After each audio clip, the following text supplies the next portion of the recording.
Hello and welcome to the Mindful Show here at Pamoja Radio. My name is Ashley Kendi Marcelina and it's currently an election year here at the Republic of Kenya. With each year of elections, there are certain uncertainties on the law and procedures governing elections. This is usually more so for those who may either be contesting for a political seat or supporting those who are.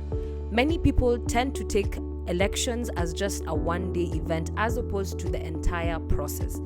An election is a process and a journey that begins at the party primaries and concludes at the final announcement of the elected representative. Whether a political aspirant, candidate, or voter, you need to pay close attention to the events that happen before the actual voting day, as those said events can actually have an impact in determining whether or not an election was actually free and fair. You see, most participants and candidates only begin the process of evidence collection on the voting day as opposed to monitoring the process from the beginning. We therefore get to look at how it begins, from the process of nominations and the legal requirements by the political parties for the candidates themselves. Today, we dig in and we focus on the 2022 UDA nominations, which happened on the 14th of April. Were the nominations fair, or was the system rigged to favor certain political aspirants? Well, we had the opportunity to speak to Evans Njanja, a political analyst, and this is what he had to say in regards to the state of fairness of party nominations in Kenya, the legal requirements for the candidates during nominations, and other options that a candidate who has lost has during the nomination. Yes, my name is Evans Njanja, and I'm a political analyst, and also, I engage in matters policy. And speaking about the nominations in Kenya during these elections, about the fairness and the aspect of, just seeing credibility. First and foremost, I don't think there was an 100% aspect of fairness, because the political parties belong to people and they call the shots. So because we had a lot of grievances from, especially the other party which did the nominations using the tablets, the digital way, and the aggrieved parties said that they were hacked beforehand, they had been programmed. Then on this other side, for universal suffrage, I believe, it doesn't miss a few mishaps here and there. So there was also a bit of complaining, but the good thing is the parties had the internal dispute resolutions tribunals, yes, and from that, which were the ones that were escalated to the ones that the tribunal, the court said were very few. So we can say there was some bit of fairness, though if I was to gauge a percentage, not more than 70%. And we had some requirements for even these aspirants as they learn for these offices. For instance, there's the basic ones that they needed, and different parties, nowadays they put it as a requirement. Chapter 6 of our constitution, the leadership and integrity part. So they needed a clearance from the EACC, the Anti-Corruption Commission. They need a police clearance, so that from the Department of Criminal Investigation, to ensure these are people who don't have any criminal records or are charged with things. Then also they needed the CRB clearance. This one is very key, because if you are in debt, it is one of the requirements. If you're in debt, you should not vie. So that was one. Then there are academic credentials, very important, especially for the president and the gubernatorial aspirants, whereby they needed to present a degree, a credible degree from an accredited institution. These other seats, these other positions, we know the requirements, the one for member of parliament and even the MCA. You need to be someone who understands written and language and you can even articulate yourself, so the English and Swahili. Then the candidates who felt aggrieved, they had very many options. And when you lose a nomination, you can go to the tribunal if you feel aggrieved, but also you have a chance to stick to your party and apply for the nomination seats. Now, after elections, there are the special seats for women, youth, and people living with disability. Then the other option is you can decide to go and run as an independent. So we had very many, like this time loud, we have the most independent candidates running in an election. So we have very many people who opted to go the independent way, but the challenge with that, as well, it comes with a financial implication because you are on your own. You need to do a lot of campaigning, unlike when you're in a party whereby you have the machinery. Then the other thing, this time loud, the constitution, the law, the president acceded to the allowed February the Political Parties Amendment Act of 2021 there. It stipulates that there is no party hopping. So this time loud, there was no party hopping. So you lose, you either go independent or you stay there. But we've seen it, we're actually looking forward to see how they will perform, especially these independent candidates. Thank you very much. Any person who seeks nomination would submit all the nomination papers and relevant qualifications to the returning officer, who will in turn issue a nomination certificate upon being satisfied of the applicant's suitability to contest for the elections. This is a requirement under Regulation 51 of the Elections Regulation 2012. Each political party is required by the law to submit its nomination rules and procedures to the Independent Electoral and Boundaries Commission at least 6 months before the nomination of candidates. These rules and regulations must be sufficiently published and publicized to all the members of the political party. The rules and procedures must also take care of the needs of the persons who live with disabilities.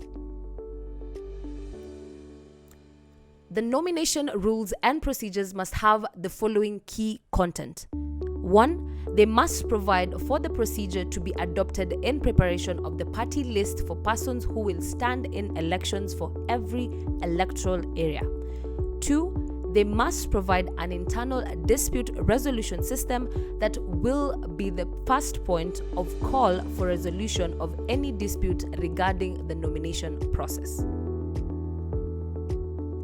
Any dispute regarding party primaries and nominations must go through the following processes in this order. 1. The party's internal dispute resolution mechanism, IDRM, the Political Parties Dispute Tribunal, PPDT, the High Court. To this end, regardless of the urgency and nature of the grievance, everyone who needs redress must first start at the party's internal process before approaching PPDT and finally the High Court. The tribunal and the High Court, once presented with a dispute, will undertake an exercise of determination of whether or not the nominated candidate secured enough votes to be nominated. This is often a statistical exercise. An aggrieved person will thus need to produce enough evidence showing that the nominated person did not actually gain the majority of the vote to secure a nomination. At the High Court, an aggrieved person will need to demonstrate that he or she challenged the decision of the IEBC. Now, with all that said, let us focus on the UDA party nominations, which happened on the 14th of April 2022. We had a chance to speak to Emmanuel Maundu, former MCA aspirant, who had the following to say in regards to his experience during the UDA party nominations. Emmanuel Maundu is my name, and I was vying for an MCA seat here at Arambe Ward, Nairobi County. And just reflecting and maybe in retrospect about the nomination process, thinking about it, I believe the party did its best, though obviously there has to be gaps. and from the aspirants, and I don't think there was any form of fairness, because people played some games, which in turn obviously affected the whole process. So in my opinion, will I term the process fair? I don't think so. Then what really happened is, we had this, we have the new law about using the political party register, which was not there. So when we got to the polling station and, we found there was a register, the IBC 2017 register, which was being used. So for me, that was, something that, raised a few eyebrows. And, sometimes what do? You accept and move on. And so I have some reservations about the aspect of fairness, because I believe it was, have you ever thought of maybe a planned confusion whereby, they already know what they want to do, but they are acting as if they're doing the right thing? So yes, from the aspirants aspect, yes, we had our own part to play, but also the party itself, we had a lot of gaps. So we didn't follow the law. That's what I can say. The law was not followed. So then, was I qualified about, the whole process? I did my due diligence. I got all the clearances that I needed, though it was a bit hectic because, the rush, it's like a rush hour. Everyone is out there at the EACC trying to get a clearance, the police clearance as well. Actually, at that time, I remember it was taking almost a whole month for you to get a slot. So what I actually did, I went to another county, I booked, I paid, then I went to Machakos to get my fingerprints from there, so that, because at least I got one weekend, so it was nearer than using the ones in Nairobi, which were taking almost a whole month. Then on the campaigns, I can say that for me, since I was a first timer, it was my first time, there were very many things that I didn't know. So most of the resources actually went to printing of posters, banners, and also just maneuvering around, moving from one place to another, meetings. Sometimes I had some meetings with some leaders of different organized groups, and obviously when you meet them, you have to pay for that tea, if it's tea and if it's lunch. But there's one interesting thing that happened. There's a day I had a meeting with some people who actually, they're the ones who called me for that meeting. But one of the ladies said, sasa ujue atuamkangi bure, kuamka kikalia kiti ni bure, kuamka si bure. So but the good thing for me, I can say the people around me supported my campaign. So I had a till number that I was using, so people could send something, as they say, haba na haba ujaza kibaba. So at least I had something to use. I didn't go back to my pocket to use my resources, but the one like I had planned for, I used that, inclusive of these other resources that people helped me to pull together. Then I did not consider going as an independent candidate, because, as I've said earlier, it was my first time, and I just wanted to learn things, and currently I'm still learning and how parties operate. And once you decide to go with this party, the pros, the cons. So I believe I still have another chance to try out again next time. But I was thinking to myself that if I'm gonna go independent, I'll do that from the onset. So that's why I did not go for the independent ticket, because also of the resources, and also I was tired. This thing is tiresome. It's really tiresome. When you go out there for campaigns, you talk to each and every person, especially when you're a new person. For the people who've been here, it's easy because people know them and people compare you to them. So people will be like, tuambie nini tofauti utafanya na so and so. So for me, it was really, really draining.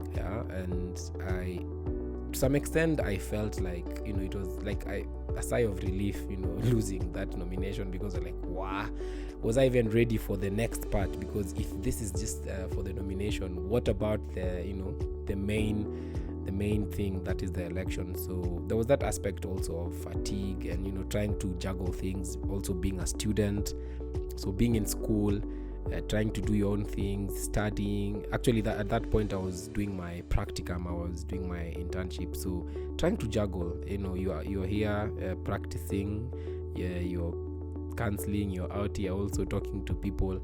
Then it wasn't easy. And there's also one thing that someone told me during the campaigns, that is, the moment you've decided to vie for a political office, you've decided to carry all the burdens of the people. So you can imagine all the troubles that you have, your personal chaos. Now imagine adding more to that.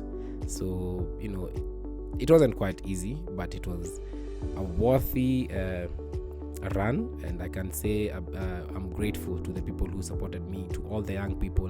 And for me, I believe change comes one person at a time. So the few young people I reached out to, even not only the young people, even the old people, just to bring a different perspective of leadership and how we need to hold these people accountable, gave me a decent run. So I'm really grateful for that chance, and I will vie again. Well, you've had it from them. That's all that we had for you here at The Mindful Show. My name is Ashley Kendi Marcelina.